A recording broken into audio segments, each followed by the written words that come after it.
여러분의 오후를 확 뒤집겠습니다. 한 발 더 깊이 들어가는 시사 프로그램 정봉주의 품격시대 정봉주입니다. 문재인 정부의 초대 총리 이낙연 후보자의 인사청문회가 시작됐습니다. 정책 검증, 인물 검증을 내세웠지만 정권 교체로 공수가 바뀐 여야는 시작부터 발목 잡기. 이것 때 배수진. 그 기싸움 팽팽했는데요. 공방 소개합니다. 국정농단 사건의 재판이 시작된 가운데 박근혜 전 대통령의 검찰신문 조서가 공개된 논란입니다. 사람을 왜 그렇게 더럽게 만드느냐. 세월호 사고 당일 몸이 안 좋아 관저에서 편하게 근무했을 뿐이다.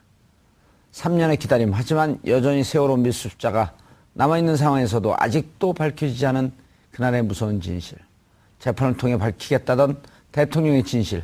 그 진실의 이면에 허구를 진실로 둔갑한 뻔뻔한 인두건만 서 있는 건 아닐까요? 오늘도 정의와 진실에 한 걸음 더 다가가도록 노력해 보겠습니다. 5월 24일 수요일 정봉주의 품격시대 시작합니다. 문재인 정부 출범 후 첫 청문회인 이낙연 국무총리 후보자에 대한 인사청문회가 열렸습니다. 이 후보자를 시작으로 국회는 문재인 정부 1기 내각에 대한 본격적인 검증 정국에 돌입합니다. 특히 9년 만에 야당이 된 자유한국당은 전투 모드로 태세를 갖추고 이 후보자의 아들 군면제, 세금 문제, 부인의 그림 고가 매매 의혹 등을 주된 쟁점으로 삼으며 파상 공세를 이어갔습니다. 또한 인사청문회 시작부터 자료 미제출 부분에 대해 강하게 문제 제기하며 이 후보자를 압박하기도 했습니다. 이에 여당 측은 이 후보자의 자료 제출률은 82%로 성실히 임하고 있다며 황교안 총리는 본인 자료도 제출을 거부했다고 맞받아쳤습니다. 9년 만에 공수가 바뀐 여야의 치열한 신경전 속에 총리 후보자 인사청문회는 내일 최종적으로 마무리됩니다.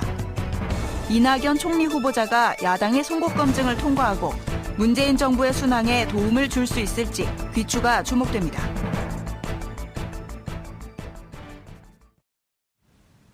(5월 24일) 수요일 정봉주 품격시대 첫 번째 이슈 들어가겠습니다.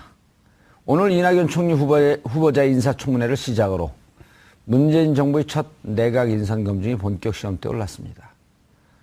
여소야대 전국석 협치 가름자가 될 오늘 인사청문회가 문재인 정부 초기 순항에 돛이 될지 덫이 될지 짚어보도록 하겠습니다. 이 문제와 관련해서 전문가 세 분 모시고 말씀 나눠보도록 하겠습니다. 장윤선 오마이TV 방송국장 자리하셨습니다. 네, 안녕하세요. 예, 오랜만에 나오셨어요? 일주일에 한 번 나옵니다. 일주일에 한 번 나오나요? 예. 요즘 댓글 이런 데 시달리지 않아요? 뭐 많이 시달리고 있습니다. 예. 예. 또 시련이 있어야지. 네.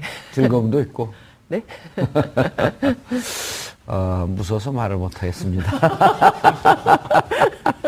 자, 조대진 변호사 자리하셨습니다. 네, 예, 먼 곳으로 출장을 가려고 그러다가, 본격시대가 그리워 다시 주저앉은. 조금 천천히 가도록 하겠습니다. 예, 느리게 걷기가 요즘 대세입니다. 예. 느리게 걷기, 멍 때리기. 예. 좀 전문화하도록 하겠습니다. 예, 이 아주 초스피드 사회에 있어서 좀 인간성을 찾아가는 삶. 품격시대입니다. 네, 감사합니다. 자, 김성환 평론가님 자리하셨습니다. 네, 안녕하세요. 예, 오늘 처음 오셨죠? 네, 이 프로그램 예. 처음입니다. TV가 있는 건 아셨나요? 네, 알고 있었습니다. 언제부터요? 바른대로 얘기하세요. 몇 달 전부터 연락을 몇 번 받았는데요. 예. 이 시간이 잘 안 맞아가지고 제가 못 그러셨어요? TV 생긴 지 얼마 안 됐습니다. 네. 2005년이니까 12년 됐습니다.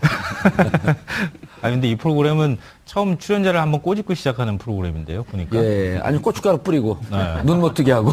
이게 풀이 죽어가지고 방송을 못 하잖아요, 이러면. 그래요? 네. 오늘 발언 많이 하세요. 기회 많이 드릴게. 저는 진행을 잘하는지 모르겠는데 패널 말 끊는다는 것 때문에 많이 제가 댓글에서 씹힙니다. 그래서 더 끊겠습니다. 네. 아쉽죠. 알겠습니다. 좀 재미없었죠? 청문회. 차분한 가운데 예.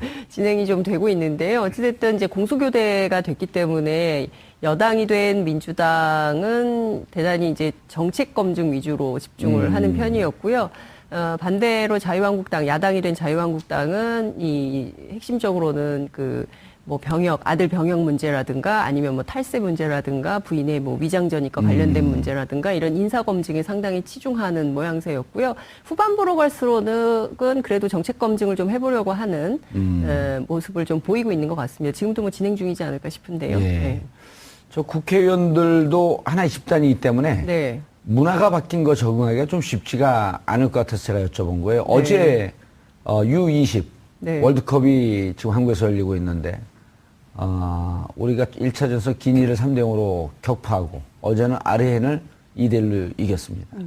그래서 그 16강 진출했는데 브라질이 축구를 잘하잖아요. 네. 근데 브라질 같은 나라가 수비가 탄탄해도 지는 게임을 해보지 않아서 첫 골을 먹으면 당황하기 시작합니다. 네. 공수가 바뀌는 거거든요. 그게 아마 국회에서 처음 그 청문회 한 여야 의원들이 네. 내가 여당인지 야당인지 여당인지 아마 네. 그게 좀 낯설었을 거예요. 뭐 그런 분위기나 문화도 있었고요. 예. 실제로 민주당 의원들이 과거에 황교안 총리 예. 이 인사청문회 준비할 때 정말 세게 준비하고 뭐 밤새서 준비하고 이랬는데 이번에는 어찌됐든 이제 정책 검증 그 초반 특히 이제 박근혜 정권이 국정농단 때문에 지난해 가을부터 사실상 정부가 무정부 상태로 예. 진행이 되었기 때문에 빨리 좀 그 진행을 해서 정상화하도록 만들어야 되는 거 아니냐 이런 쪽에 좀 치중을 하면서 하는 분위기가 좀 보였고요. 반대로 자유한국당을 해도 검증을 좀 세게 해보려고 하고 있는데 오히려 또 지지자들로부터 상당히 이제 비판을 받고 있고 경대수 자유한국당 의원 같은 경우에는 오히려 본인 아들의 예. 영역 문제가를 뭐 우선 공개해라 뭐 이렇게 또 비판을 받고 있고 뭐 이런 양상입니다. 알겠습니다.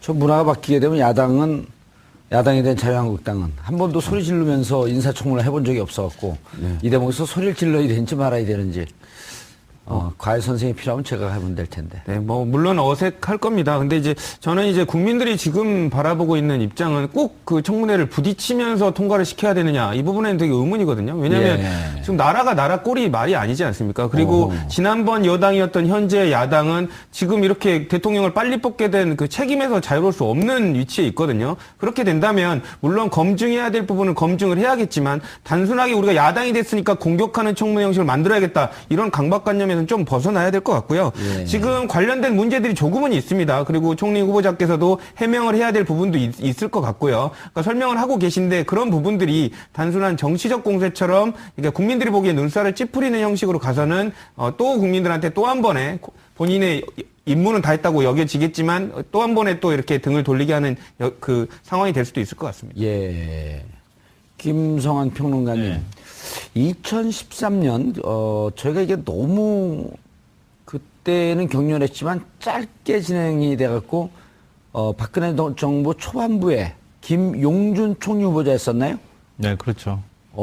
바로 낙마했는데, 역시 그 5종 세트 중에 한 두세 개가 걸렸죠? 네, 부동산 투기, 뭐, 그 편법증이요, 자녀 병역 기피 의혹 해서 뭐 별의별 게 다 나왔는데요. 그때 이제 백화점이었었나요, 그때? 네? 백화점이었었나요? 그렇죠. 비리백화점. 의혹으로 보면 뭐 비리백화점이나 다름이 없었는데 그때 사실 국민들이 좀 많이 놀랐었죠. 인수위원장이었었다가 총리 후보자로 낙점을 했을 때 일단은 제일 먼저 눈에 들어왔던 게 약간 장애가 있으신 분이었잖아요. 근데 그런 분을 발탁했다는 점에 대해서는 굉장히 좀 좋은 평가를 받을 수 있는 신선하다. 상황이었거든요. 네. 근데 그런데 막상 뚜껑을 열어서 보니까 이건 뭐 우리 사회에서 그 소위 말하는 기득권이 할 수 있는 모든 것은 다 한 분이었다. 샘플러. 그 굉장히 좀 충격으로 그 당시에 받아들였던 것 같고요. 예. 그러니까 저는 이 취임 100일이 집권 5년을 좌우한다 이런 생각을 하거든요. 그때 이제 이 우리나라 대통령 중에서 처음으로 과반 이상의 득표를 얻고 당선된 대통령이었기 때문에 그렇죠. 지지율도 뭐 지금하고 비교했을 때보다 낮지만 그때도 60%가 넘었거든요. 그런데 인사 참사 때문에 지지율이 한 20% 정도 확 폭락했습니다. 그리고 미국 갔죠. 미국 갔을 때 윤창중 대변인 성추행으로 또 다시 한번 폭락하고 아하. 그게 한 100일 정도 사이에 그런 일들이 막 벌어지기 시작했는데 그러면서 국정 대선 댓글 그렇죠. 개입 문제로 네. 이 촛불 시위는 매주 끊이지 않고 이어졌고. 네. 그러니까 한 번 구멍이 뚫려서 누수가 시작되면은 그게 막기가 굉장히 어렵거든요. 예. 그러니까 취임 100일 동안 지금 아직 뭐 몇 주 지나지도 않은 이런 상황이지만 지금처럼 굉장히 국민의 기대감이 높은 상황에서 국회 인사청문회를 제대로 잘 넘기지 못하면 또다시 지지율이 떨어지는 현상이 나타날 수 있다. 예. 그런 점에서 좀 우려되는 상황인데요. 근데 저는 오늘 청문회 보면서 굉장히 흥미로운 현상을 발견했던 게 예. 호랑이 앞에서 싸우는 토끼 같았다 이런 느낌 받았어요. 그게 무슨 말씀인가요? 지금 여야가 뭐 같이 이제 공수를 주고받는 이런 상황이 되는데 인사청문회가 뭔가 국민들을 자꾸 의식하는 듯한 모습을 보였다는 거죠. 그러니까 검증을 해야 되는 입장에서도 너무 세게 검증하면 이것도 혹시 이 호랑이 같은 국민들한테 너무 혼나지 않을까? 이런 걸 자꾸 의식하는 입장이었고 여당 같은 경우에도 이거 그냥 너무 두리뭉실하게 대충 그냥 넘겨버리면 또 이것도 나중에 가서 부담으로 작용하지 않을까? 이런 게 좀 약간 뒷골이 당긴다 그래야 되나요? 뭐 그런 것들 때문에 너무 세게도 할 수 없고 그렇다고 또 너무 약하게도 할 수 없는 그런 딜레마에 빠져 있는 그런 인사청문회를 보는 것 같았습니다. 예, 그런데 어쨌든 정치라고 하는 것은 국민을 보고 하는 것이기 때문에 국민들이 바라보고 있는 눈높이를 맞추면서 가야 되는 건 분명한 거 아닌가요? 그렇죠. 그러니까 지금 이낙연 총리 후보자가 가지고 있는 문제점들은 제가 볼 때 있어요. 그러니까 우리 신차 샀는데 차 사고 난 다음에 처음에 이 흠 하나만 가도 그냥 깜짝깜짝 놀라잖아요. 예. 그거랑 좀 약간 비슷한 상황인 것 같아요. 흠이 분명히 있거든요. 그러니까 흠이 없는 총리 후보자를 만약에 지명했다 그러면 뭐 거의 100%죠. 더 이상 더할 나위 없이 좋은 인사가 됐을 텐데 그렇지 않은 상징성이라고 하는 것들을 지금 일단 갖고 시작을 해서 흠은 보여서 너무 아쉽긴 하지만 그래도 신차를 타는 느낌은 좀 국민들이 들 것 같다. 뭐 이런 것들이 이제 국회를 좀 전반적으로 지배하고 있는 분위기가 아닐까 싶은 생각이 드는데요. 근데 좀 이거 하나만은 예. 좀 짚고 넘어가야 될 것 같은데 문재인 대통령이 뭐 5대 비리자에 대해서는 뭐 입각시키지 않겠다 이제 이런 얘기를 약속을 했잖아요. 예. 근데 저는 그걸 보면서 일단은 지난번에 강경화 후보자에 대해서 뭐 위장전입 문제라든가 국정 문제 예. 이거 이제 자진납세 했잖아요. 예. 일단은 자진납세가 잘한 것이다. 왜냐하면은 지각은 했는데 자진납세 안 하고 나중에 지각한 거 들통나면 아주 더 혼나잖아요. 그런 것처럼 일단 자진납세하고 이낙연 후보자 같은 경우에도 최대한 몸을 낮추는 모습을 보이는 것은 좋다. 이번에 오늘 몸을 많이 낮췄나요? 네, 몸을 많이 낮추는 모습을 보였거든요. 예. 인정할 거는 또 솔직하게 인정하고 또 해명할 거 이제 특히 아들 병역 문제와 관련해서는 뇌하수체로 인해서 종양 때문에 뭐 7번이나 전신 마취를 할 수밖에 없었다. 뭐 부실한 아들을 낳은 뭐 내 책임이다. 이제 이런 얘기까지 사실은 꺼낼 그때 수밖에 당시에 없었는데. 현역으로 보내게 해주십시오라고 하는 탄원서를 냈다는 것은 사실입니까? 그건 팩트인가요? 뭐 그거는 이제 사실인 것 같습니다. 이제 그랬던 것처럼 뭐 그게 이제 또 헐리우드 액션이다 이런 지적들도 있지만 그렇게 아니 액션 이렇게 미래를 보고 그러게요. 그러니까 그걸 액션으로 보기에는 좀 우리가 지나치게 각박한 거 아닐까 이런 생각은 좀 드는데요. 예. 근데 다만 이거 한 가지는 좀 분명한데 지각 한 번 하고 자진납세하는 거는 국민들이 용서할 수 있어요. 예. 근데 그 다음에 또 지각한다. 이건 아마 국민들의 평가가 좀 낮아지지 않을까 싶어요. 그 정도는 이제 그 임팩트가 약하고요. 선생님을 두들겨 패고 자진납세하는 건 용서할 수 없는 거 아니에요? 그 정도 강도가 있으면. 그렇죠. 그러면 안 되죠. 예, 네. 제가 선생님을 두들겨 패고 잘렸거든요. 자진납세도 이렇게 슬그머니 넘어가면. 그건 자진납세를 지금 하셨기 때문에. 예. 근데 홍준표 후보는 자진납세도 받아들이시지 않더라고요, 보니까. 거기 말이 걸잖아요. 그건 범죄이기 때문에 그건 범죄예요? 용서가 안 되죠. 그럼요. 예. 홍준표 후보의 경우에는 네? 꿀꿀이. 그럼요. 예. 조 변호사님, 그런데 전 진짜 궁금한 게, 이제 강경화 그 외교부 장관 같은 경우는, 제가 이제 전효 의원님하고 다른 방송에서 얘기를 하면서 얘기를 들어봤더니, KBS의 그 영어 PD 담당을 했었다 그러더라고요, 한때. 네. 강경화 외교부 장관이 초등학교 때 이제 외국에 살았었고. 네. 그런데 그러면서 이제 그 자진납세한 부분을 막 그 변호를 해요. 네. 외국에서 살다가 왔는데 너무 우리나라 이제 성적 경쟁이 심하다 보니까 애가 거기서 못 버텨갖고 경제에 좀 덜한 지역으로 보냈다. 네. 그 다음에 딸은 본인 선택하는데 지금에 와서 엄마가 외교부 장관 된다고 하니까 한국 국적을 취득하겠다고 한다. 이러면서 이 정도는 받아줘야 된다. 네. 이제 뭐 전효 의원은 그렇게 얘기를 하던데 이게 그 나름대로 우리나라 기득권층 고위층 가면 이 5대 비리 하나쯤 걸려야지 이 기득권층이 되는 건가요? 뭐 그거를 일반화해서 말씀드리기는 어려울 것 같은데 문재인 대통령도 아마 이제 관련된 그 인사를 지명하면서 보고를 받았을 겁니다. 이 정도의 흠이 있을 거라고는 이제 얘기를 했었고 그걸 밝혀라.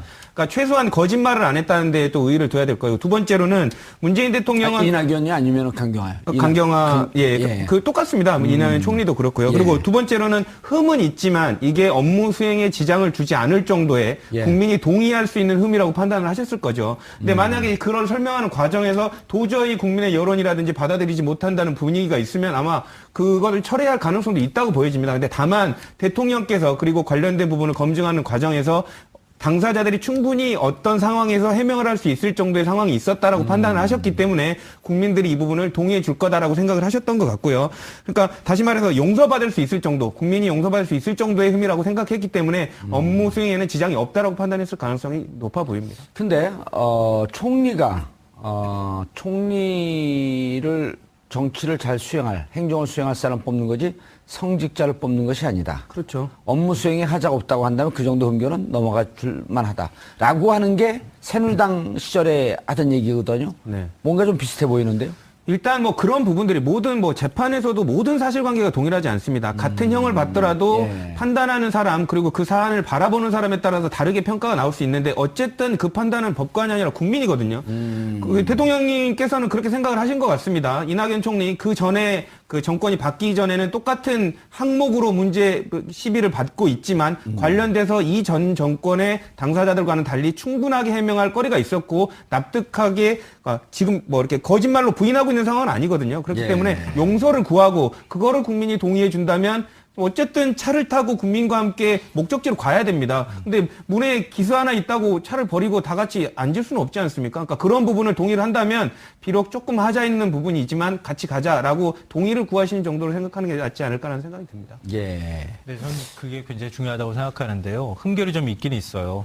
근데 그동안에 흠결이 있는 사람이 공직을 수행하는 데 있어서 제대로 수행한 걸 별로 본 적이 없다는 거예요. 국민들 입장에서는. 그렇죠. 우리 사회 지도층에 대한 어떤 불신이라는 게 굉장히 팽배한 상황에서 이런 흠결을 줄줄이 달고 있으면서 또 이른바 이제 특권을 누리겠다고 오는 사람 아니냐 이런 것에 대한 반감이 국민들이 굉장히 심하다. 그러니까 거기에 좀 그 첨언을 하면 흠결 있는 사람들의 문제가 뭐냐면 국민들이 보기에 자칫 잘못하면 이중잣대가 되는 것 아니냐라고 하는 우려거든요. 그럼 막강한 그 1인 지하, 만인지상 1인 지하 그 위치인데 자신에 대해서는 관대하고 공적 다른 분들에 대해서는 엄격하게 되면 본인과 관련된 다른 문제가 또 발생할 수 있는 개연성 때문에 검증을 하는 거 아닙니까? 예, 그렇죠. 근데 지금 제가 말씀드리는 것은 그러니까 우리 사회가 지금까지 이렇게 발전하는 동안에 너무 짧은 시간에 압축 성장을 했던 것도 있고 대충 탈법, 불법 그냥 눈 감고 넘어갔던 것도 있고 그 과정에서 소위 돈이 있는 사람, 권력 있는 사람들이 오히려 그런 것을 스스로 앞장서서 조장했다고 하는 국민들의 인식, 불만들이 있다는 분노라는 게 있거든요. 근데 그게 그러니까 인사청문회 과정에서 투영이 되기 때문에 우리가 말하는 것처럼 소위 정책 검증을 하기보다는 그 사람의 세세한 것까지 전부 다 검증하려고 하는 욕구로 튀어나오고 있다. 근데 만약 이번에 이낙연 총리 후보자가 흠결은 좀 있지만 여기서 인준을 무사히 받고 만약에 공직을 잘 수행하면 국민들의 생각이 좀 달라질 수 있겠죠. 그리고 문재인 대통령이 특권과 반칙 없는 사회를 만들겠다고 또 약속한 것을 제대로 지키는 모습을 보여주면 앞으로 이렇게 총리 후보자든 장관 후보자 인사청문회 할 때 국민들이 그렇게 엄격한 눈으로 보기보단 그 사람의 어떤 정책적인 능력이나 이런 것들로 좀 눈을 돌릴 수 있는 여지가 있을 것이다. 근데 아직까지 이번까지는 좀 아닌 것 같다. 그러니까 이걸 좀 잘 넘겼으면 좋겠다고 저는 그런 바람을 가져봅니다. 알겠습니다. 무슨 의도가 좀 있긴 하는 것 같네요. 그러니까 이낙연 총리가 오후 들어서 그런 얘기를 했거든요. 그러니까 완벽하게 살고 싶었지만 뜻대로 안 됐다. 좋은 말인데요? 말을 했습니다. 특히 이제 부인의 그 위장 전입과 관련해서는 언제 알았냐, 미리 알고 있었던 거 아니냐, 왜 강경화 그 외교장관 후보자처럼 미리 자진납세 안 했냐? 자진납세 안 했냐, 이제 이런 그 자유한국당 의원의 지적에 대해서 떳떳하고 본인도 이번에 알게 됐다. 부인의 위장 전입 문제는. 그래요? 예, 이제 그걸 모를 수 있나? 뭐 그렇게 했습니다. 그렇게 주장을 했고요. 어쨌든 이제 그 완벽하게 살고 싶었지만 그대로 안 됐고, 그리고 이제 특히 전두환 전 대통령에 대해서 찬양 기사 이제 이것은 본인 스스로 떳떳하지 않았고 부끄럽게 생각을 하고 당시에 해직 기자가 굉장히 많았었잖아요. 80년.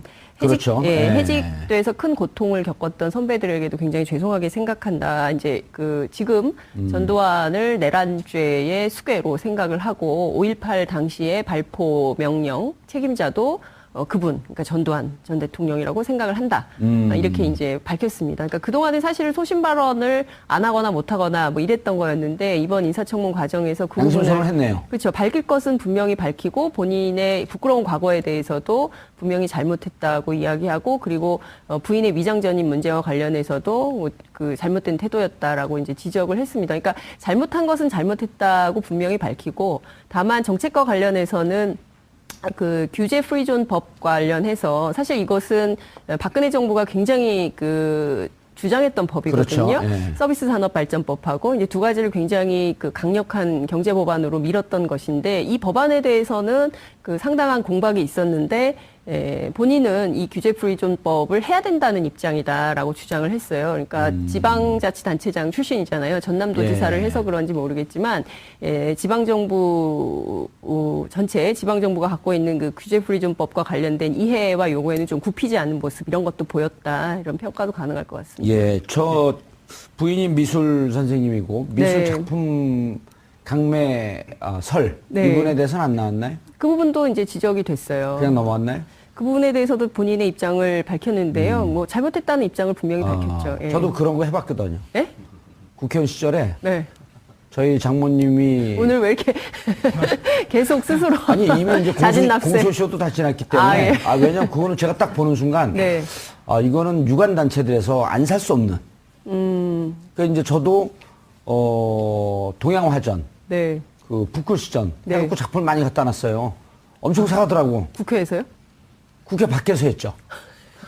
그것도 그 뭣도 국회 안에서 할 뻔했어요. 오늘은 훅 갈 뻔했어요. 정봉주 전 의원의 인사청문회도 아닌데 왜 이렇게 스스로 아니 고백을 많이 왜냐면 하십니까? 그거를 해봐야 그거를 왜냐면 그 경험이 협소해요. 아, 주위에 자기 가족 중에 누가 미술을 한 사람들 네. 이런 작품들이 있어야 되거든요. 아, 그리고 이제 부인이 있으니까 그거는 가능했죠. 그 이낙연 총리에 관련된 미술품 관련된 부분은 조금 이제 사실관계를 조금 명확히 할 필요가 있는데요. 예. 사실상 지금 야당 측에서 문제를 삼고 있는 게 그 이낙연 총리가 전남 도지사가 됐는데 그 소속 그 단체인 전남개발공사가 종국적으로 볼 때 그 미술품을 사들였다. 도지사 된 이후에요? 아닙니다. 11개월 전이었습니다. 11개월 전이죠. 2013년이고 그렇죠. 2014년이니까. 예, 그렇죠. 근데 이거를 또 보면 사실상 정치인의 한 달이라는 건 엄청 길고 변수가 많거든요. 예. 11개월 전에 도지사가 나갈 걸 어떻게 압니까? 근데 국회의원이었잖아요, 그때. 그러니까 그런 부분들도 있지만 예. 어쨌든 관련돼서 연관 짓기에는 너무 조금 많이 나간 부분도 있다라는 거를 좀 알아두셔야 될 부분입니다. 아니, 저는 그건 많이 나간 거 아니고, 출판 기념회하고 좀 비슷한 성격이에요. 예. 저도 비슷한 생각했습니다. 예, 솔직히. 맞아요. 그래서 네. 그거는 이제 근데 예를 들어 이게 뭐 억대의 고가 이런 거 하게 되면 하는데 출판 기념회 때 유관단체들 와갖고 봉투 넣는데 그것 의원들이 다 안 밝히거든요. 100만 원짜리 그 수표들도 막 넣어요. 정말요? 그럼요. 저는 몰라서.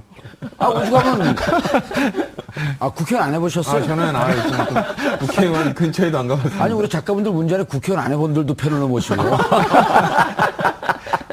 말씀하셨던 것처럼 저는 자유한국당에서 지적하는 게 설득력이 조금 있어 보여요. 그러니까 현재 국회의원이기 때문에 예를 들어서 뭐 전시회를 연다거나 전시회까지는 아니더라도 그 국회의원의 부인이라는 사실은 아마 다 알았을 거라고 생각되고요. 그럼요. 전남도 산하기관에서 미술품을 구매를 하는데 영향을 안 미쳤다고 하기에는 조금 좀 그렇다. 이 영향을 미쳤을 개연성은 좀 있다고 보는데요. 다만 이게 책이 아니고 미술품이어서 천만다행이다. 왜냐하면 책은 우리 뭐 10,000원, 20,000원밖에 안 되잖아요. 예. 그거 100만 원 주고 사가지고 갔다고 얘기하면 그건 진짜 말이 안 되는 근데 100만 원 가격이잖아요. 줘도 그 통 안에 넣기 때문에 봉투에 넣어서 그거 모릅니다. 오죽하면 지금 문재인 대통령 측근 있다가 지금 해외로 나간 분 계시거든요. 그 임명받고 네. 그분은 자기 그 국회의원 사무실에다가 이 현금이 아니라 뭐죠? 이 카드 결제기. 그걸 빌려다 갖다 한 서너 개 갖다 놓고 거기서 카드를 결제한 거 아니에요. 그게 네. 문제가 돼갖고 국회의원 출마 못했어요. 근데 그런 것들은 분명히 문제가 있다고 보는데요. 예. 저는 그림이어서 천만다행이라고 하는 것은 그림이라고 하는 건 그거 나름대로의 어떤 작가의 작품이잖아요. 그러니까 그 작품을 예를 들어서 이제 예술가들한테 이 그림이 적정 가격입니까? 궁색해 보이는데? 아니, 궁색하지는 않아요. 예술가들한테 이 가격이 500만 원, 뭐, 예를 들어서 그 정도에 샀다고 하는 게, 예. 이 터무니없는 가격이라고 얘기를 하면 예술가들은 동의 안 할 거예요. 그러니까 그 그렇죠. 터무니없는 가격이라라고 보기는 좀 어렵다. 아니, 제가 이 말씀을 가격이. 왜 드리냐면, 의외로 우리 시청자분들이나 국민들이 국회에서 합법인데 도덕적으로는 불법으로 행해지는 일들이 꽤 많습니다. 그거를 이제 말씀드리고자 하는 게 출판 기념회 그거 반드시 없어져야 되거든요. 네. 그거하고 저는 그때 전시를 하니까 산하기관에서 못 삽니다. 눈치가 보이니까. 근데 이제 산하기관 중에 무슨 연금 이런 데 있잖아요. 네. 우리 내가 있는 상임위 산하에 그들이 또 관계하고 있는 기업들이 있어요. 그분들을 뒤통수를 때려갖고 사게 합니다. 쿠션들하고. 근데 이게 잘못된 거거든요. 이런 걸 알면 이제 앞으로 국회의원들이 이런 걸 다 까면 마술사들이 이런 그 마술의 비밀을 까면은 마술을 잘 안 보러 가잖아요. 잘 안 속잖아요. 그래서 오늘 이 자리에서 그걸 보고 이런 거는 좀 문제가 되니까 좀 예의주시해서 봐라. 근데 이게 지역 국회의원이라고 하는 게 예. 워낙 영향을 미치고 있는 게 그럼요. 광범위하기 때문에 예. 우리가 그 구실을 잡자면은 사실 이런 것 말고도 굉장히 많을 수 있을 거라고 저는 생각돼요. 예. 그래서 제가 아까 계속 강조하지만 그림이어서 천만 다행이다. 그거 아니었으면 진짜 더 큰 비판을 받을 소지는 저는 충분히 있었다고 생각이 되고요. 또 하나 이낙연 후보자와 관련해서 동아일보 기자 출신이잖아요. 예. 후배들이 맨날 벌벌 떨었다 그러더라고요. 워낙 깐깐한 선배여서. 그렇긴 했다 그랬더라고요. 네. 근데 그 80년에 전두환 신군부에 대해서 좀 찬양하는 기사를 썼다고 하는 것은 이건 매우 부끄러운 일이다. 그러니까 본인도 물론 사실 인정했지만 후배들이 또 많이 따랐다고 하고 굉장히 엄격한 선배였다고 하면은 이런 문제에서 차라리 해직 기자가 되는 게 훨씬 나았지 않았을까. 지금 시각으로 보면 예. 그때는 또 달랐겠지만 이제 그런 게 또 하나 떠오르고요. 제가 계속 얘기해도 되나요? 예. 또 하나 이제 교훈 같은 사건이 하나 있었는데 박근혜 정부 시절에 최양희 미래창조과학부 그 장관 후보자가 이제 임명이 됐잖아요. 예. 그 전에 워낙 낙마를 많이 하고 예. 워낙 인사 문제가 많이 됐는데 그 전원주택 같이 주택 사고 난 다음에 그 앞에 이 농지처럼 농사진 것처럼 하기 위해서 고추 모종 심었잖아요. 고추밭 만들어가지고. 예. 근데 인사청문회 아주 무난하게 잘 통과했어요. 그 이유가 뭔지 아세요? 다 인정하고 죄송합니다. 잘못했습니다. 이것만 해가지고 통과됐어요. 이게 사실 웃는 얼굴에 침 못 뱉는다고. 국민들 감정을 안 건드리고 넘어간 네. 케이스네요. 그러니까 워낙 앞부분에서 많이 국민들이 지친 측면도 있지만 예. 잘못했습니다. 내가 잘못했고 앞으로 열심히 하겠습니다 하는 사람한테 그거 당신 하지 마라고 우리 국민들이 매정하게 잘 못하는 측면이 있거든요. 예. 근데 오늘 이낙연 후보자가 굉장히 몸을 낮추는 모습을 보여주고 잘못한 부분에 대해서는 저 잘못했습니다. 아까 라고 그 인정하는 부분들은 전두환 이 기사도 인상적이네요. 그렇게 몸을 딱 낮추고 부끄러웠다. 네, 그거는 사실 기자로서 굉장히 자존심 상하는 일이기도 하거든요. 왜냐하면 지금 공개됐다는 현역 게. 의원으로 계신 제이모 의원이 전두환 해외 순방 갔다 오고 난 다음에 인터뷰하면서 아주 그냥 극찬 발언을 한 그 의원도 계시거든요. 앵커 출신인데 누구라고 얘기할 수는 없지만. 저는 그 이낙연 총리 후보자 뭐 살아오면서 완벽한 삶을 살지 못하니까 다른 과오들은 제쳐두고라도 이 부분에 관련된 부분을 사과했다는 거 그리고 죄스럽게 생각한다는 거는 아주 올바른 일이라고 생각합니다. 왜냐하면 예. 다른 것보다도 되게 중요한 게 본인이 해명은 그렇게 했습니다. 당시에 신입 기자였고 새내기 기자였기 때문에 어쩔 수 없이 뭐 그런 부분이 쓸려갔던 것도 있다라고 얘기를 했었는데 사실상 이거는 명백하게 반성해야 될 부분이고요. 아까 장윤선 기자님께서 말씀 주셨지만 그 당시에는 해직 기자들이 엄청 많았습니다. 전쟁에서는 동료가 죽어가고 있는데 무사히 살아남는 것도 죄스러운 겁니다. 그러니까 그런 부분들 어떻게 보면 동료들은 죽어갔지만 본인은 어쨌든 뭐 실수였든 살아남은 기자로 생활을 한 거 아닙니까? 이제 이런 마음을 뒤집어서 국민의 입장에서 국민들을 생각하면서 이렇게 좀 반성하면서 총리를 해야 된다는 이런 생각을 좀 가져야 될 것 같습니다. 아마 어쩌면 뭐 오늘 이렇게 드러나서 알려지게 됐지만 이낙연 후보자 스스로는 상당히 마음에 빚을 가지고 지금까지 살아왔을 수 있다고 생각해요. 그러니까 오히려 이게 드러나서 털고 가는 측면도 저는 있을 거라고 보고요. 평소에 이낙연 의원실이 글에 대해서 굉장히 엄격합니다. 그 보좌관들 뽑을 때 꼭 논술 시험을 보고요. 이낙연. 그다음에 그리고 오탈자 그리고 교열 문장 그 비문 이런 거 엄청나게 지적을 많이 해서 그 방에서 견디려면 일단 국어 실력이 출중해야 된다 뭐 이런 국회 출입 기자들 간의 소문도 많았었거든요. 예. 그러니까 그 정도로 이제 국어와 글에 말과 글에 대해서 굉장히 엄격한 대변인을 굉장히 오래 했어요. 예. 많이 하고. 그래서 이제 그랬던 후보자 입장에서 보자면 오늘 드러난 이것이 그러니까 본인의 마음의 빚이었을 텐데 턴 측면도 있지만 어떻게 보면은 후배들한테 그리고 또 선배들한테 굉장히 부끄러운 과거가 그대로 노출된 이런 측면이 있는 것 같고요. 저는 뭐 인사검증 뭐 다 중요한데 그 중에서 제일 중요한 게 그래도 그 새 정부의 첫 번째 신임 총리이기 때문에 정책 검증 굉장히 중요하다고 보는데 저는 몇 가지 좀 봐야 되는 대목이 있는데 우선 청탁금지법, 김영란법을 재검토하겠다는 입장을 밝혔거든요. 근데 사실 이 청탁금지법과 관련해서는 지난해 국회 아니죠 재작년이죠 국회 정무위에서 굉장히 논란이 많았었죠. 논란은 많았지만 이 법은 꼭 필요하다라는 거였고 소위 그 기득권 집단 안에서는 이 법을 좀 바꿔야 된다 이런 주장을 했지만 일반 국민들 사이에서는 김영란법 꼭 필요하다. 그때 댓글 이런 게 있었어요. 밥은 네 돈 내고 네가 먹어. 그렇죠. 더치페이야. 예. 이 법은 더치페이법이야. 우리 그렇게 살아. 예. 다 그렇게 살아. 예. 5,000원짜리 밥 먹을 때 다 각자 내고 먹어. 막 이제. 그럼 살다 보니까 10,000원, 30,000원짜리 밥도 있니? 그렇죠. 아니 25만 원짜리 갈비를 누가 선물 받는 거야? 우리는 한 오. 번도 받은 적이 없는데 도대체 누가 받는 거야? 언론사 경제부장만 받는 거 아니야? 이제 이런 그 댓글들이 굉장히 많이 있었거든요. 그런데 청탁금지법을 손보겠다고 한 것이 이것이 국민들이 조금 왜 동의할 수 이러지? 없는데, 예, 저도 동의할 수 갸웃하게 없어요. 하는 측면이 있고요. 또 하나는 용산 그리고 대전의 월평동 그리고 경기도 김포에 이제 화상경마장이 있습니다. 이제 특히 이제 용산의 그 화상경마장 같은 경우는 학교 앞이어서 이게 굉장히 심각한 논란이 있었고 마사회 정도는 총리가 만약에 되면 충분히 이것을 백지화할 수 있는 것 아니냐는 인사청문위원들의 지적이 있었지만 그것에 대해서 확실하게 답변을 안 하셨어요. 검토해보겠다 이런 얘기를 했는데 예. 사실 이런 국민들로부터 굉장히 비판을 받았던 정책들, 박근혜 정부의 정책에 대해서는 새 정부의 신임 총리로서 반드시 그것은 적폐청산 차원에서라도 해소하도록 노력하겠다라고 시원하게 답변을 했었더라면 어땠을까라는 아쉬움이 있습니다. 그런 것들을 좀 했으면 조금 더 점수를 따지 않았을까 싶은데 그거는 예. 좀 아쉬운 것 같아요. 거기 좀 하나 제가 말씀을 드리고 싶은 게, 김영란법이. 네. 제가 이제 요즘 그 이재정 의원이 시작해서 소방수 고 이런 거 있잖아요. 그 네. 분말 뒤집어 쓰고 네, 또 네, 누구 네, 지적하고 그런 네. 게. 그래갖고 이제 요즘 좀 정우성 배우도 하고 그래갖고 좀 이제 그 히트인데 제가 출연한 다른 방송에서 이제 제가 제안했어요. 방송 와중에 하자. 그러니까 너만 해라 그래갖고 이제 저만 하기로 했는데.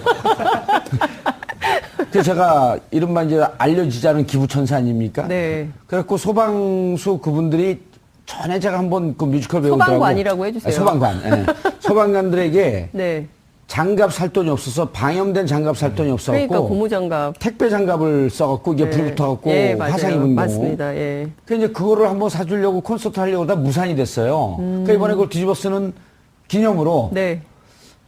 한 몇백만 원어치 그 장갑이나 뭐 용품을 사주겠다. 네. 그러니까 처음에 요 이제 마포 어딘 것 같은데요. 예, 예. 반색을 하고 반기다가 김영란법에 걸립니다. 그렇죠. 예. 공무원이기 때문에. 네. 그래서 제가 알고 있는 변호사들한테 다 문의를 했더니 선의를 빙자한 불법이 있기 때문에 그런 것도 안 됩니다. 그래서 제가 아니 근데 그거는 정부 예산으로 해야죠. 정부 예산이 너무 지방 공무원 같은 경우는 없거든요. 이게 99%가 지금 그냥 어쨌든. 그래서 김영란법이 그런 불편함이 있음에도 불구하고 여러 가지 긍정적 역할이 있잖아요. 그렇습니다. 근데 그걸 손보겠다? 그거는 조금 국민 감정하고 좀 엇나가는 것 같은 느낌인데요. 그러니까 작년, 재작년하고 올해하고 스승의 날 비교를 해보면요. 굉장히 많이 학교가 달라졌어요. 그러니까 옛날에는 이제 학교에서 가정통신문이 와도 그 무렵에 꼭 학부모 상담이 있습니다. 그럼 학교 갈 때 빈손으로 가기가 굉장히 어려워서 예. 뭐라도 사가지고 가야 되는 거 아니야? 커피라도 사가야 되지 않을까? 뭐 이런 생각들을 하게 되는데 그 청탁금지법 이후에는 그런 문화가 싹 없어졌거든요. 그리고 유치원도 마찬가지고요. 근데 그런 국민적 정서를 조금 아직은 반영하지 못하는 태도가 아니었나라는 생각이 좀 들었습니다. 알겠습니다. 그 병역 문제 이제 정치 검증 들어가기 전에 국민들이 벗어날 수 없는 게 이중국적 병역 문제. 그렇죠? 정말 피할 수 없는 것 중에 하나인데 병역 문제 걸렸어요. 네. 근데 이제 과거 우리 황교안 황교안 전 총리죠, 이제는. 총리 보면은 만성 담마진 치료? 이건 뭐예요? 의사 선생님 뭔지 알려주세요. 참 가려움증이라는 거 아니에요 이게? 뭐 만들면 병이 생기지 않을까요? 뭐 저는 의사는 아니니까 모르겠는데 저도 눈이 되게 나쁩니다. 근데 군대를 갔더니 병장 때 군의관이 얘기를 해주시더라고요. 너는 눈이 나쁜데 왜 군대를 왔니?라고 얘기를 해주시더라고요. 그러니까 그게 분류가 명백하게 이루어지는 좀 건 아닌 것 같습니다. 시간이 좀 지났으니까요. 그러니까 제가 말씀드렸던 것은 국민한테는 예외도 없이 엄격한 게 왜 고위공직자들한테는 이렇게 조금 문제가 생긴 거를 질병으로 만들어 갖고 이렇게 빠지게 되느냐. 예, 황교안 총리 같은 경우도. 이거는 자료 제출도 안 했잖아요. 그렇죠. 그리고 이제 뭐 아까 말씀 주셨지만 뭐 이낙연 총리 아들 관련해서 태어나서 낸 게 헐리우드 액션 아니냐 뭐 이렇게 얘기를 하는데 사실상 이렇게 생각해 보시면 됩니다. 갈 수 없는데 그거를 강제로 보내는 것도 이게 공정하지 못한 겁니다. 못 가고 면제를 받았는데 그거를 갈 수 있게끔 보내주는 것도 어쨌든 권한 남용을 하는 거거든요. 그렇기 때문에 어쨌든 원칙적으로 못 가게 됐으니까 그런 부분을 다른 걸 자체를 뭐 헐리우드 액션이다, 탄원, 뭐 이건 문제가 있다고 봅니다.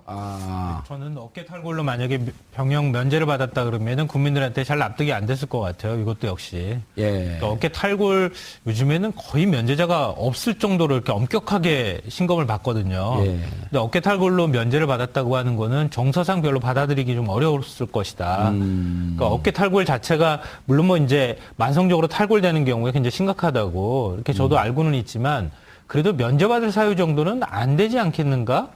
이런 뭐 정서가 저는 있을 수 있다고 보는데요. 예. 근데 만약에 이것만 공개하고 오늘 더 중한 병이 있었다고 한다거나 이거를 얘기하지 않았더라면 납득할 아마, 수 없었을 텐데. 잘 납득이 안 됐을 가능성이 있어요. 예. 근데 뇌하수체 종양 문제라든가 이런 것들 얘기하면서 그게 어느 정도 설득력을 갖게 됐다.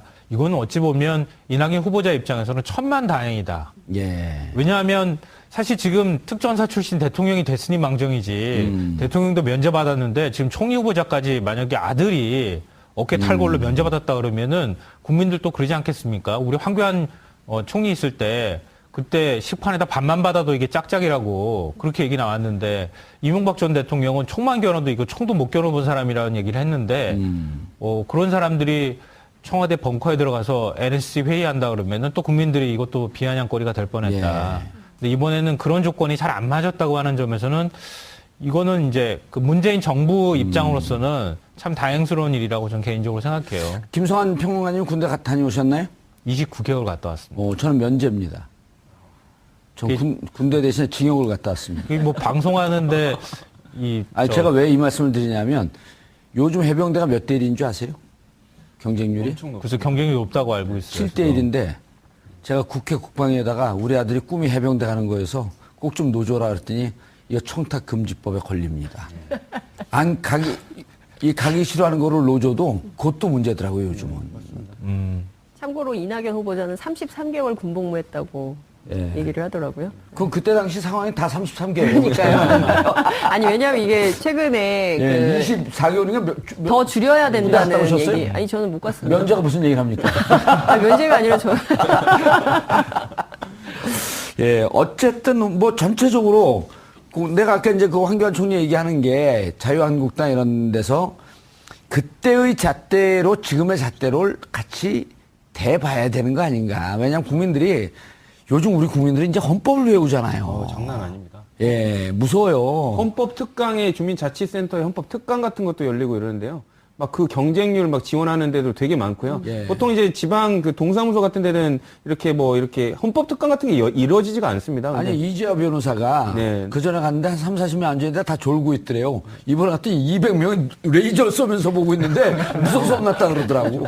그만큼 의식이 높아졌고 예. 국민들이 이제 법을 바라보는 관점 자체가 아예 달라졌기 때문에 그래서 저는 자유한국당이나 야당이 철저한 검증도 중요하지만 그때 쟀던 잣대를 지금도 똑같이 재는 게 맞지 않냐 이런 생각인 물론 거죠. 흠이 있으면 당연히 따져야 되겠지만 아까 말씀 주신 대로 본인들이 어떻게 국정을 운영해야 하는지 조금은 반성을 하면서 예. 뭐 흠을 넘어가라는 게 아니라 국정이 협조할 수 있는 부분을 굳이 발목 잡기 해서 국민들에게 피해가지 않도록 했으면 좋겠다는 바람이 있습니다. 김성환 평론가님, 네. 자료 제출은 왜 이렇게 문제가 되나요? 자료는 다 제출할 수 있는 자료 거 제출을 하고. 하도록 의무적으로 돼 있죠. 예. 자료 제출해야죠. 관련돼 있는 자료가 있으면 전부 제출하는 게 맞는 것인데 뭐 지금 이낙연 후보자 측에서는 제출할 수 없는 자료를 자꾸 달라고 해서 그래서 이제 못 준 측면이 있다 이렇게 얘기하는데요.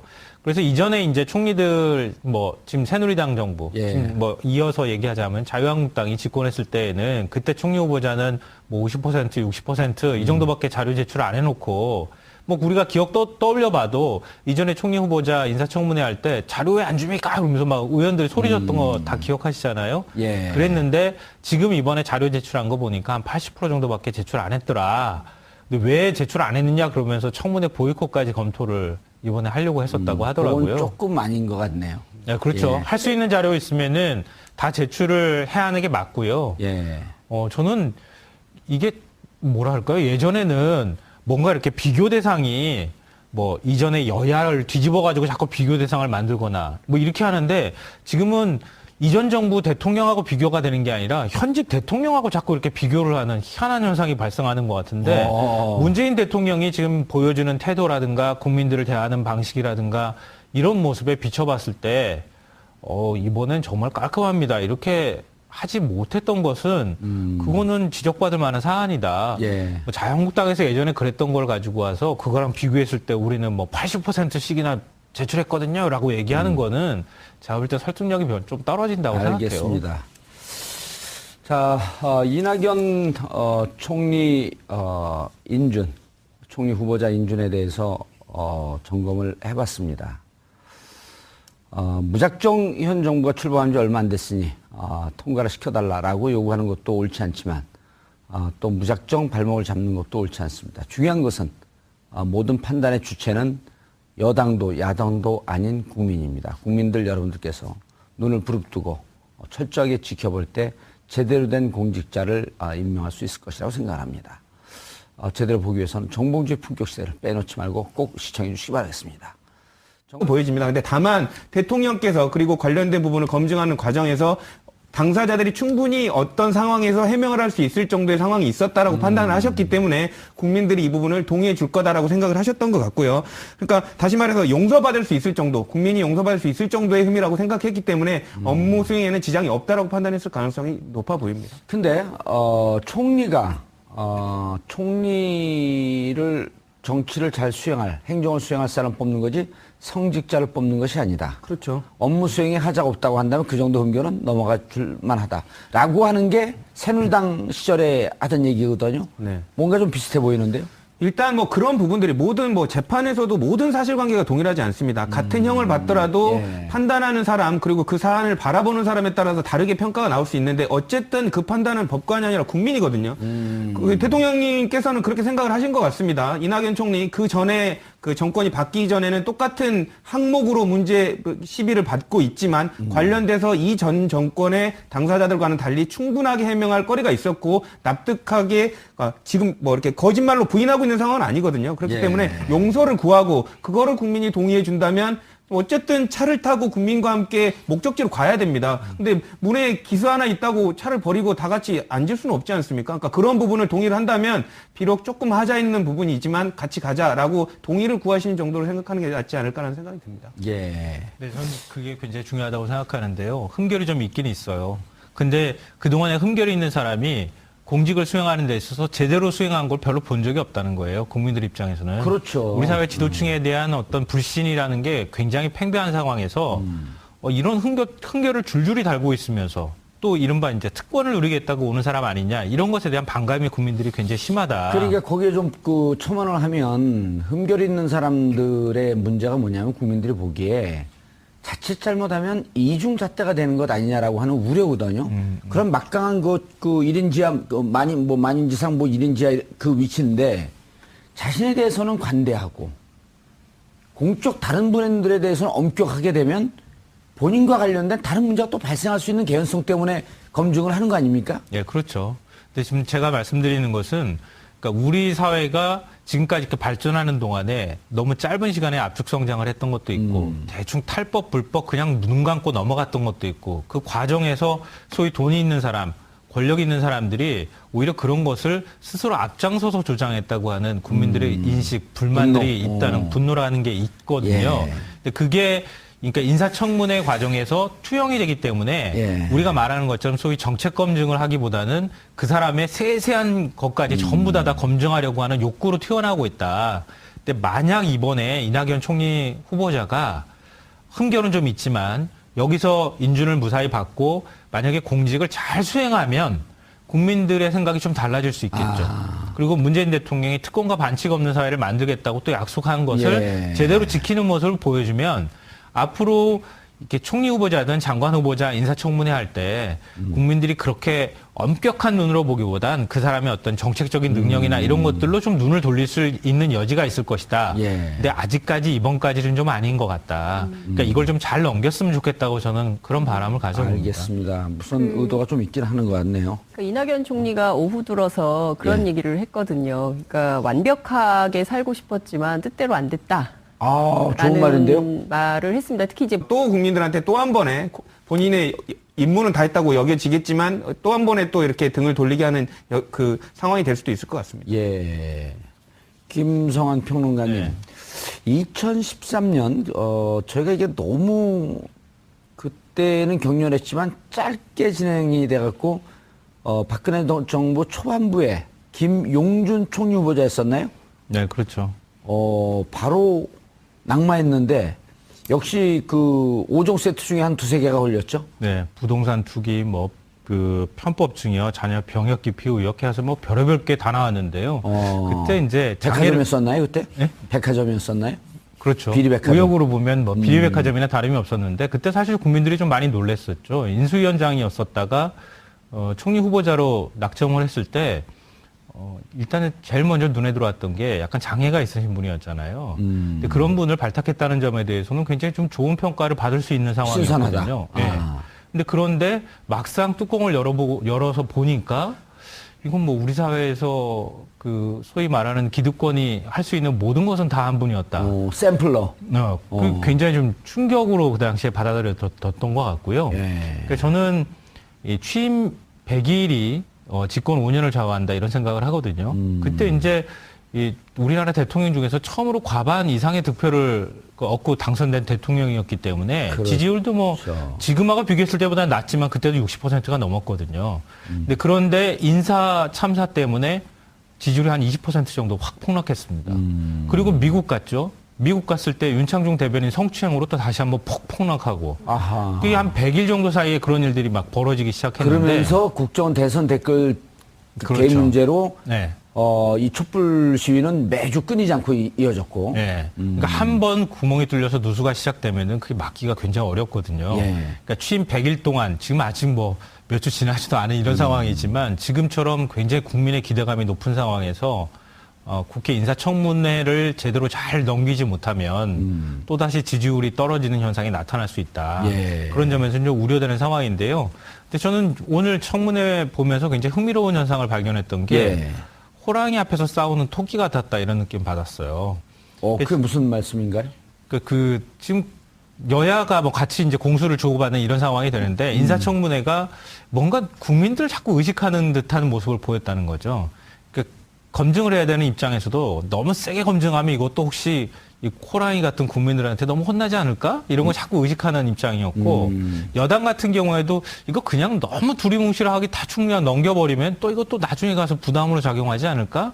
이런 게 좀 약간 뒷골이 당긴다 그래야 되나요? 그런 것들 때문에 너무 세게도 할 수 없고 그렇다고 또 너무 약하게도 할 수 없는 그런 딜레마에 빠져 있는 그런 인사청문회를 보는 것 같았습니다. 예. 그런데 어쨌든 정치라고 하는 것은 국민을 보고 하는 것이기 때문에 국민들이 바라보고 있는 눈높이를 맞추면서 가야 되는 건 분명한 거 아닌가요?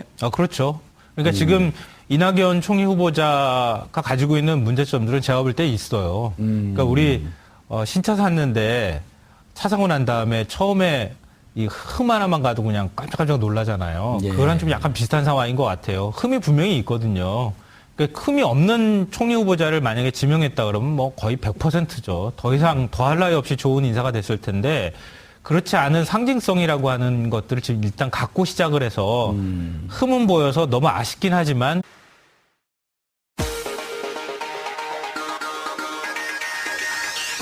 여러분의 오후를 확 뒤집겠습니다. 한 발 더 깊이 들어가는 시사 프로그램 정봉주의 품격시대 정봉주입니다. 문재인 정부의 초대 총리 이낙연 후보자의 인사청문회가 시작됐습니다. 정책 검증, 인물 검증을 내세웠지만 정권 교체로 공수가 바뀐 여야는 시작부터 발목 잡기 이것 때 배수진. 그 기싸움 팽팽했는데요. 공방 소개합니다. 국정농단 사건의 재판이 시작된 가운데 박근혜 전 대통령의 검찰신문 조서가 공개된 논란입니다. 사람을 왜 그렇게 더럽게 만드느냐. 세월호 사고 당일 몸이 안 좋아 관저에서 편하게 근무했을 뿐이다. 3년의 기다림. 하지만 여전히 세월호 밀수자가 남아있는 상황에서도 아직도 밝혀지지 않은 그날의 무서운 진실. 재판을 통해 밝히겠다던 대통령의 진실. 그 진실의 이면에 허구를 진실로 둔갑한 뻔뻔한 인두건만 서 있는 건 아닐까요? 오늘도 정의와 진실에 한 걸음 더 다가가도록 노력해 보겠습니다. 5월 24일 수요일 정봉주 품격시대 시작합니다. 문재인 정부 출범 후 첫 청문회인 이낙연 국무총리 후보자에 대한 인사청문회가 열렸습니다. 이 후보자를 시작으로 국회는 문재인 정부 1기 내각에 대한 본격적인 검증 정국에 돌입합니다. 특히 9년 만에 야당이 된 자유한국당은 전투 모드로 태세를 갖추고 이 후보자의 아들 군면제, 세금 문제, 부인의 그림 고가 매매 의혹 등을 주된 쟁점으로 삼으며 파상 공세를 이어갔습니다. 또한 인사청문회 시작부터 자료 미제출 부분에 대해 강하게 문제 제기하며 이 후보자를 압박하기도 했습니다. 이에 여당 측은 이 후보자의 자료 제출률은 82%로 성실히 임하고 있다며 황교안 총리는 본인 자료도 제출을 거부했다고 맞받아쳤습니다. 9년 만에 공수가 바뀐 여야의 치열한 신경전 속에 총리 후보자 인사청문회는 내일 최종적으로 마무리됩니다. 이낙연 총리 후보자가 야당의 송곳 검증을 통과하고 문재인 정부의 순항에 도움을 줄 수 있을지 귀추가 주목됩니다.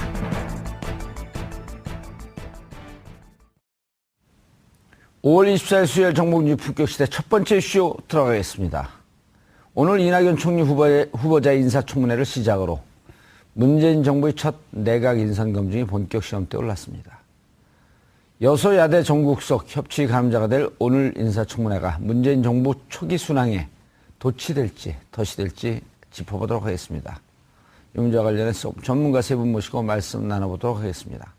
장윤선 오마이TV 방송국장 자리하셨습니다. 네, 안녕하세요. 예, 오랜만에 나오셨어요. 일주일에 한 번 나옵니다. 일주일에 한 번 나오나요? 예. 요즘 댓글 이런 데 시달리지 않아요? 뭐 많이 시달리고 있습니다. 예. 예. 또 시련이 있어야지. 네. 즐거움도 있고. 네? 무서워서 말을 못하겠습니다. 자, 조대진 변호사 자리하셨습니다. 네, 안녕하십니까. 예, 먼 곳으로 출장을 가려고 그러다가, 본격 시대가 그리워 다시 주저앉은. 조금 천천히 가도록 하겠습니다. 예, 느리게 걷기가 요즘 대세입니다. 예. 느리게 걷기, 멍 때리기. 예. 좀 전문화하도록 하겠습니다. 예, 이 아주 초스피드 사회에 있어서 좀 인간성을 찾아가는 삶. 품격 시대입니다. 네, 감사합니다. 자, 김성환 평론가님 자리하셨습니다. 네, 안녕하세요. 예, 오늘 처음 오셨죠? 네, 이 프로그램 예. 처음입니다. TV가 있는 건 아셨나요? 네, 알고 있어요. 그래도 신차를 타는 느낌은 좀 국민들이 들 것 같다. 뭐 이런 것들이 이제 국회를 좀 전반적으로 지배하고 있는 분위기가 아닐까 싶은 생각이 드는데요. 근데 좀 이거 하나만은 예. 좀 짚고 넘어가야 될 것 같은데, 문재인 대통령이 뭐 5대 비리자에 대해서는 뭐 입각시키지 않겠다. 이제 이런 얘기를 약속을 했잖아요. 예. 근데 저는 그걸 보면서 일단은 지난번에 강경화 후보자에 대해서 뭐 위장전입 문제라든가 국정 문제 예. 이거 이제 자진납세 했잖아요. 예. 일단은 자진납세가 잘한 것이다. 왜냐하면은 지각은 했는데 자진납세 안 하고 나중에 지각한 거 들통나면 아주 더 혼나잖아요. 그런 것처럼 일단 자진납세하고 이낙연 후보자 같은 경우에도 최대한 몸을 낮추는 모습을 보이는 것은 좋다. 이번에 오늘 몸을 많이 낮췄나요? 네, 몸을 많이 낮추는 모습을 보였거든요. 예. 인정할 거는 또 솔직하게 인정하고 또 해명할 거 이제 특히 아들 병역 문제와 관련해서는 뇌하수체로 인해서 종양 때문에 뭐 7번이나 전신 마취를 할 수밖에 없었다. 뭐 부실한 아들을 낳은 뭐 내 책임이다. 이제 이런 얘기까지 사실은 꺼낼 그때 수밖에 당시에 없었는데. 현역으로 보내게 해주십시오라고 하는 탄원서를 냈다는 것은 사실입니까? 그건 팩트인가요? 뭐 그거는 이제 사실인 것 같습니다. 이제 그랬던 것처럼 뭐 그게 이제 또 헐리우드 액션이다 이런 지적들도 있지만 그렇게 아니, 액션 이렇게 미래를 보고. 그러게요. 그러니까 그걸 액션으로 보기에는 좀 우리가 지나치게 각박한 거 아닐까 이런 생각은 드는데요. 예. 근데 다만 이거 한 가지는 좀 분명한데 지각 한 번 하고 자진납세하는 거는 국민들이 용서할 수 있어요. 예. 근데 그 다음에 또 지각한다. 이건 아마 국민들의 평가가 좀 낮아지지 않을까 싶어요. 그 정도는 이제 그 임팩트가 약하고요. 선생님을 두들겨 패고 자진 납세하는 건 용서할 수 없는 거 아니에요? 그 정도 강도가 있으면. 아, 그렇죠. 그러면 안 되죠. 예, 네. 제가 선생님을 두들겨 패고 잘렸거든요.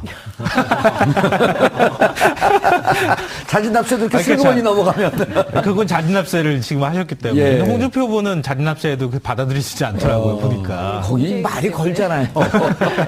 그건 범죄이기 때문에 그건 범죄예요? 용서가 안 되죠. 아이 그럼요. 아, 예. 꿀꿀이, 홍준표 후보의 꿀꿀이. 경우에는 네? 꿀꿀이. 꿀꿀이. 아 그럼요. 예.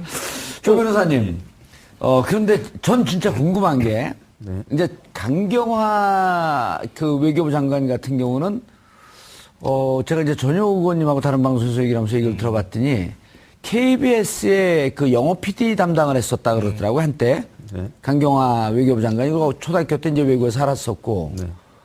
그런데 그러면서 이제 그 자진 납세한 부분을 막 그 변호를 해요. 네. 외국에서 외국에서 살다가 왔는데 너무 우리나라 이제 성적 경쟁이 심하다 보니까 애가 거기서 못 버텨갖고 경제가 좀 덜한 지역으로 보냈다. 그 다음에 딸은 본인 선택하는데 지금에 와서 엄마가 외교부 장관 된다고 하니까 한국 국적을 취득하겠다고 한다. 이러면서 이 정도는 받아줘야 된다. 네. 이제 뭐 전효 의원은 그렇게 얘기를 하던데 이게 그 나름대로 우리나라 기득권층 고위층 가면 이 5대 비리 하나쯤 걸려야지 이 기득권층이 되는 건가요? 뭐 그거를 일반화해서 말씀드리기는 어려울 것 같은데 문재인 대통령도 아마 이제 관련된 그 인사를 지명하면서 보고를 받았을 겁니다. 이 정도의 흠이 있을 거라고는 이제 얘기를 했었고 그걸 밝혀라. 그러니까 최소한 거짓말을 안 했다는데 또 의의를 둬야 될 거예요. 두 번째로는 문재인 대통령은 이낙연이 아니면 강경화요? 강경화, 그 똑같습니다. 이낙연 총리도 그렇고요. 그리고 두 번째로는 흠은 있지만 이게 업무 수행에 지장을 주지 않을 정도의 국민이 동의할 수 있는 흠이라고 판단을 하셨을 거죠. 근데 만약에 그런 설명하는 과정에서 도저히 국민의 여론이라든지 받아들이지 못한다는 분위기가 있으면 아마 그거를 철회할 가능성도 있다고. 언제부터요? 바른대로 얘기하세요. 몇 달 전부터 연락을 몇 번 받았는데요. 예. 시간이 잘 안 맞아가지고 제가 못 그러셨어요? TV 생긴 지 얼마 안 됐습니다. 네. 2005년이니까 12년 됐습니다. 근데 이 프로그램은 처음 출연자를 한번 꼬집고 시작하는 프로그램인데요, 보니까. 예, 아니 고춧가루 뿌리고 네. 눈 못 뜨게 하고. 이게 풀이 죽어가지고 방송을 못 하잖아요, 이러면. 그래요? 네. 오늘 발언 많이 하세요. 기회 많이 드릴게. 저는 진행을 잘하는지 모르겠는데 패널 말 끊는다는 것 때문에 많이 제가 댓글에서 씹힙니다. 그래서 더 끊겠습니다. 네. 아쉽죠. 알겠습니다. 좀 재미없었죠? 청문회. 차분한 가운데 네. 진행이 좀 되고 있는데요. 어찌됐든 이제 공소교대가 됐기 때문에 여당이 된 민주당은 대단히 이제 정책 검증 위주로 집중을 하는 편이었고요. 반대로 자유한국당, 야당이 된 자유한국당은 이 핵심적으로는 뭐 아들 병역 문제라든가 아니면 뭐 탈세 문제라든가 부인의 뭐 위장전입과 관련된 문제라든가 이런 인사 검증에 상당히 치중하는 모양새였고요. 후반부로 갈수록은 그래도 정책 검증을 좀 해보려고 하는 모습을 좀 보이고 있는 것 같습니다. 지금도 뭐 진행 중이지 않을까 싶은데요. 예. 네. 저 국회의원들도 하나의 집단이기 때문에 네. 문화가 바뀐 거 적응하기가 좀 쉽지가 않을 것 같아서 제가 여쭤본 거예요. 어제 U20 네. 월드컵이 지금 한국에서 열리고 있는데 우리가 1차전에서 기니를 3대 0으로 격파하고 어제는 아르헨을 2대 1로 이겼습니다. 그래서 그 16강 진출했는데 브라질이 축구를 잘하잖아요. 네. 근데 브라질 같은 나라가 수비가 탄탄해도 지는 게임을 해보지 않아서 첫 골을 먹으면 당황하기 시작합니다. 네. 공수가 바뀌는 거거든요. 그게 아마 국회에서 처음 그 청문회 한 여야 의원들이 네. 내가 여당인지 야당인지 여당인지 아마 네. 그게 좀 낯설었을 거예요. 뭐 그런 분위기나 문화도 있었고요. 예. 실제로 민주당 의원들이 과거에 황교안 총리 예. 이 인사청문회 준비할 때 정말 세게 준비하고 뭐 밤새서 준비하고 이랬는데 이번에는 어찌됐든 이제 정책 검증 그 초반 특히 이제 박근혜 정권이 국정농단 때문에 지난해 가을부터 사실상 정부가 무정부 상태로 예. 진행이 되었기 때문에 빨리 좀 그 진행을 해서 정상화하도록 만들어야 되는 거 아니냐 이런 쪽에 좀 치중을 하면서 하는 분위기가 좀 보였고요. 반대로 자유한국당은 그래도 검증을 좀 세게 해보려고 하고 있는데 오히려 또 지지자들로부터 상당히 이제 비판 을 받고 있고 경대수 자유한국당 의원 같은 경우에는 오히려 본인 아들의 예. 영역 문제가를 뭐 우선 공개해라 뭐 이렇게 또 비판을 받고 있고 뭐 이런 양상입니다. 알겠습니다. 저 문화가 바뀌게 되면 야당이 된 자유한국당은 한 번도 소리 지르면서 인사청문회 해본 적이 없어갖고 이 대목에서 소리를 질러야 되는지 말아야 되는지 과외 선생님이 필요하면 제가 해보면 될 텐데. 네, 뭐 물론 어색할 겁니다. 근데 이제 저는 이제 국민들이 지금 바라보고 있는 입장은 꼭 그 청문회를 부딪히면서 통과를 시켜야 되느냐 이 부분에는 되게 의문이거든요. 왜냐하면 예. 지금 나라가 나라 꼴이 말이 아니지 않습니까? 그리고 지난번 여당이었던 현재 야당은 지금 이렇게 대통령을 빨리 뽑게 된 그 책임에서 자유로울 수 없는 위치에 있거든요. 그렇게 된다면 물론 검증해야 될 부분은 검증을 해야겠지만 단순하게 우리가 야당이 됐으니까 공격하는 청문회 형식을 만들어야겠다 이런 강박관념에서는 좀 벗어나야 될 것 같고요. 예. 지금 관련된 문제들이 조금은 있습니다. 그리고 총리 후보자께서도 해명을 해야 될 부분도 있을 것 같고요. 그러니까 설명을 하고 계신데 그런 부분들이 단순한 정치적 공세처럼 그러니까 국민들이 보기에 눈살을 찌푸리는 형식으로 가서는